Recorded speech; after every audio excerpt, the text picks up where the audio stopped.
नमस्कार, स्वागत है आपका न्यूज प्लस में। मैं हूं आरशी। बढ़ते हैं आज की ताज़ा खबरों की ओर। बर्थडे पार्टी में आए हिस्ट्री शीटर को पकड़ने गई पुलिस से धक्का मुक्की होने और अपराधी को छुड़ाने के मामले में गिरफ्तार किए गए भाजपा नेता रहे नारायण सिंह भदौरिया और गोपाल शरण को आखिर 3 दिन के बाद जमानत मिल गई। निचली अदालत से अर्जी खारिज होने पर जिला जज की कोर्ट में अपील के बाद जमानत मंजूर की गई। पुलिस ने शनिवार को दोनों आरोपितों को गिरफ्तार करके जेल भेजा था। भाजपा नेता एवं जिला मंत्री रहे नारायण सिंह की बर्थडे पार्टी में शामिल होने के लिए हिस्ट्री शीटर मनोज सिंह पहुंचा था। इस बीच सूचना पर गिरफ्तार करने आई पुलिस से नारायण सिंह और समर्थकों ने विरोध जताया था। धक्का मुक्की करते हुए पुलिस से छुड़वाकर मनोज सिंह को फरार करवा दिया था। मामले के तूल पकड़ने के बाद स्थानीय संगठन ने नारायण सिंह को जिला मंत्री पद से हटा दिया था, तो दूसरे दिन ही भाजपा ने उसे पार्टी से निष्कासित कर दिया था। मामले में पुलिस ने नारायण सिंह और उसके समर्थकों पर मुकदमा दर्ज किया था। वीडियो फुटेज के आधार पर आरोपितों की गिरफ्तारी की गई थी। पुलिस ने नारायण सिंह और अधिवक्ता गोपाल शरण को गिरफ्तार करके शनिवार को जेल में दाखिल कराया था। इसके बाद दोनों आरोपितों की जमानत के लिए अर्जी निचली अदालत में दाखिल की गई थी। सोमवार को सुनवाई के बाद अदालत ने जमानत अर्जी खारिज कर दी थी। इस पर जिला जज की कोर्ट में अपील दाखिल की गई थी।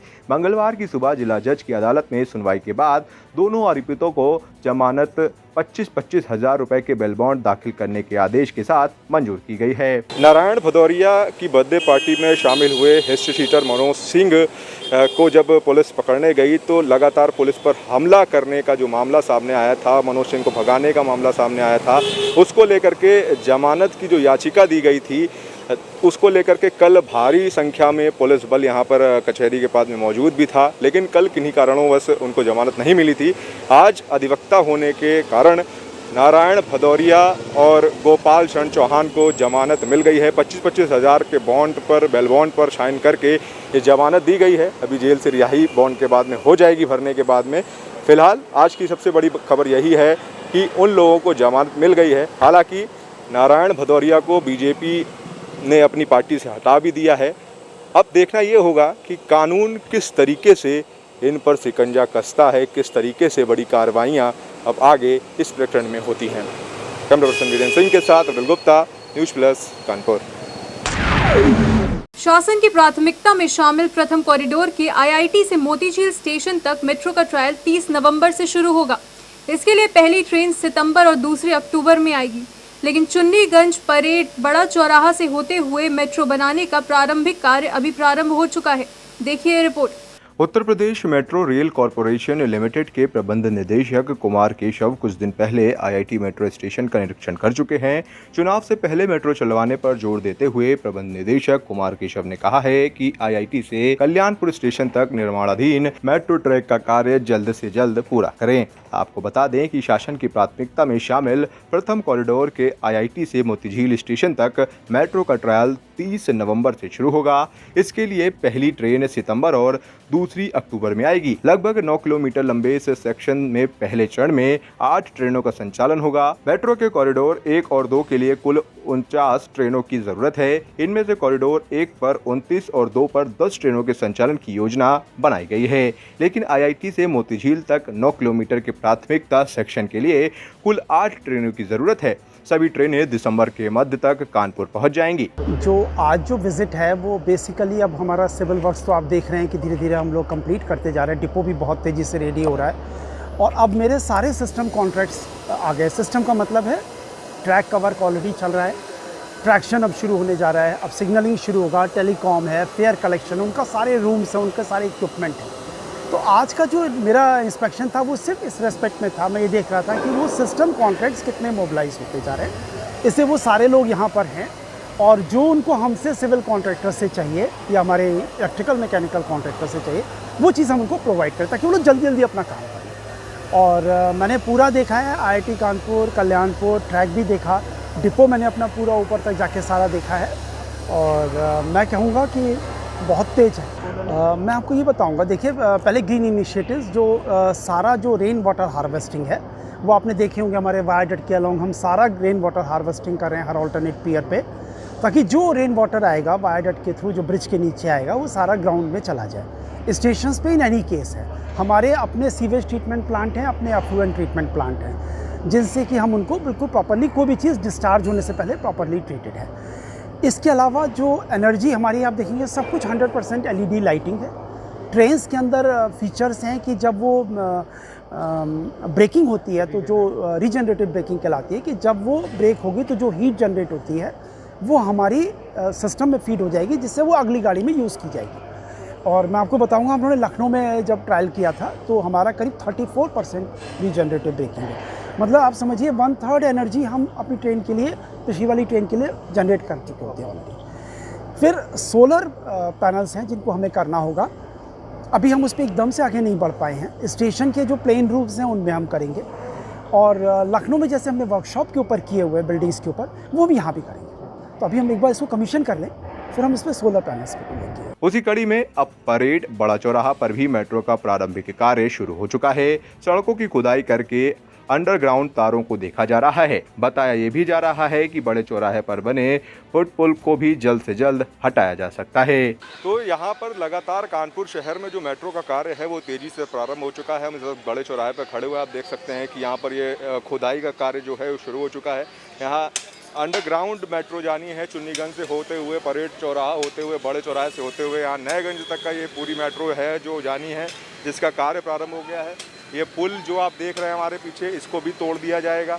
ऐसा कहा जा रहा है कि इसको भी तोड़ा जाएगा। तो अभी किस तरीके का कार्य जो है वो चालू हो चुका है? क्या यहाँ पर जो खुदाई हो रही है, क्या कहना है? ये यूटिलिटी वर्क है, चालू हुआ है, और इससे हम लोग केबल चेकिंग वगैरह कि कौन सी केबल कितने सप्लाई की क्या चीज़ हो रही है, उस चीज़ का काम चेक किया जा रहा है। उसके बाद आगे का काम अभी प्रोसेस में है, और जो भी चीज़ें होंगी सामने आएंगी सबके। तो यहाँ पर अंडरग्राउंड जो है, हाँ, अंडर कहाँ से कहाँ तक का? ये स्टेशन पॉइंट का स्टार्टिंग पॉइंट है। ये यहाँ से स्टेशन स्टार्ट होगा। यहाँ से होते हुए किधर जाएगी मेट्रो? आगे के लिए आगे मॉल रोड पुल जी। तो अब देख रहे हैं कि किस तरीके से यहाँ पर जो केबल चेकिंग का जो एक प्रोसेस होता है कि अंडरग्राउंड जब मेट्रो जाती है तो उसके लिए पहले खुदाई करके चेक किया जाता है कि किसी तरीके की केबल को नुकसान ना पहुँचे, कहाँ जाएगी, उसको सही तरीके से हटा करके दूसरी जगह दी जाए। तो वो कार्य जो है यहाँ पर बड़े चौराहे पर प्रारंभ हो चुका है। जल्द ही कानपुर शहर वासियों को मेट्रो की जो सौगात है वो मिलने वाली है। कैमरा पर्सन वीरेंद्र सिंह के साथ Gupta, news plus, Kanpur. Corona को लेकर अब फिलहाल केस तो कम हो रहे हैं, लेकिन ब्लैक फंगस जैसी बीमारी अब भी लोगों को ग्रस्त कर रही है। तो उसी कड़ी में कोरोना की तीसरी लहर को लेकर सरकारी अस्पतालों के साथ ही प्राइवेट अस्पतालों ने भी अब कमर कस ली है। किस तरह से कोरोना और ब्लैक फंगस को लेकर सतर्कता बरतें, देखिए ये रिपोर्ट। देखिए, ब्लैक फंगस जो फंगस एक बीमारी है जो माइकोमार्टोसिस के नाम से है। ये एक फंगल बीमारी होती है। फंगस तो हम लोग के आम जीवन में मौजूद है, जैसे कि सॉइल के अंदर में है, जो सड़े गले फूल होते हैं उनमें होती है, मिठाइयाँ आप रख दें बाहर गर्मियों में तो उसमें फंगस पाया जाता है। ये बहुत सालों से चला रहा फंगस रहता है। लेकिन आजकल के क्या हुआ कि हम लोग की इम्यूनिटी कम हो गई है। कोरोना काल के अंदर में हम लोग की इम्यूनिटी और कम हो गई है।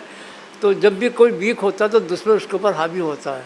तो कोरोना की वजह से फंगस और स्ट्रॉन्ग हो गया, और ये फंगस जो जनरली कॉमन आई के ऊपर, ब्रेन के ऊपर और लंग्स के ऊपर असर करता है, और कभी कभी किडनी के ऊपर भी असर करता है।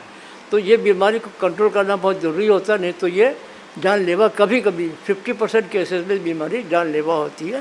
लेकिन वैसे इसका क्योर है कि एंटीबायोटिक दे के और प्रिवेंशन करके इस बीमारी से बचा जा सकता है।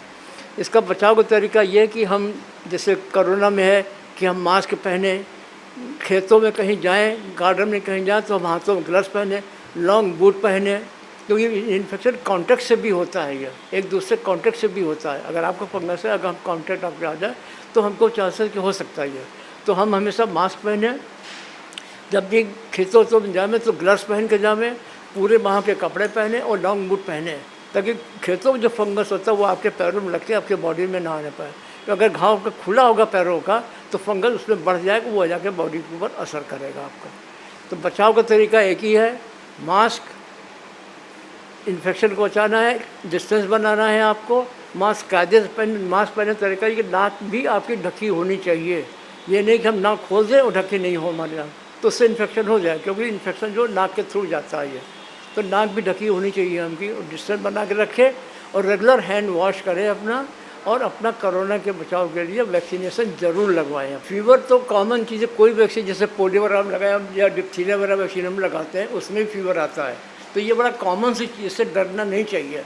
अगर फीवर ज़्यादा बढ़ता है तो आप पैरासीटामोल की गोली जो है लेके खा लें, डॉक्टर को बताएं, डॉक्टर आपको प्रेस्क्राइब कर देगा, उसकी गाइडेंस रहिए, तो ये कोई सी खतरनाक बीमारी नहीं है। वैक्सीनेशन के बाद हर एक कोई वैक्सीन हम लोग लगाते हैं, डिप्थीरिया, टेटनस वगैरह की, तो उसमें भी बुखार आता है। वो 1-2 दिन का बुखार आता है, ठीक हो जाता है। हाँ, कभी कभी बहुत ही रेयर थोड़ा इन्फेक्शन बढ़ जाता है, जब बॉडी की एनर्जी या एलर्जिक रिएक्शन होता है तो बढ़ जाता है, उसका भी इलाज है, ऐसा नहीं है। थर्ड वेव के साथ जहाँ तक सवाल है, ये अभी कोई डॉक्यूमेंटेड चीज़ नहीं आई है वर्ल्ड लिटरेचर में, या कहीं भी ICMR या WHO ने कोई भी इसके ऊपर कंफर्म न्यूज़ नहीं दी है कि थर्ड वेव आएगी, ठीक आएगी, लेकिन उसमें बच्चे अफेक्टेड हो सकते हैं। तो उस बच्चों की तैयारी के लिए गवर्नमेंट जो है हमारी तैयारी भी शुरू कर दी है उसने, जो भी नेसेसिटी चीज़ें वो उनको बना रही है। वो उम्मीद है कि वो जैसे हम लोग सेकेंड वेव कंट्रोल कर लिया है किसी तरह से भी ला के, वो भी कंट्रोल में आ जाए, इसमें डरने की कोई बात नहीं किसी को भी। बच्चों को वही प्रिकॉशन जो एडल्ट को प्रिकॉशन वही बच्चों को भी है। बच्चों को भी थोड़ा दूर रखें, मास्क पहना थोड़ा रखें। बच्चों में थोड़ा सफोकेशन ज़्यादा होता है तो 20-20 मास्क हटा सकते हैं। बच्चों में ग्लव्स पहना रखें, उनको थोड़ा सा अपने से दूर रखने की कोशिश करें, तो वो बचाव भी, उससे भी आपको पर्दा मिलेगा आपको। आज के लिए बस इतना ही। देखते रहिए न्यूज़ प्लस और सब्सक्राइब करना ना भूलिए न्यूज़ प्लस 24/7। नमस्कार।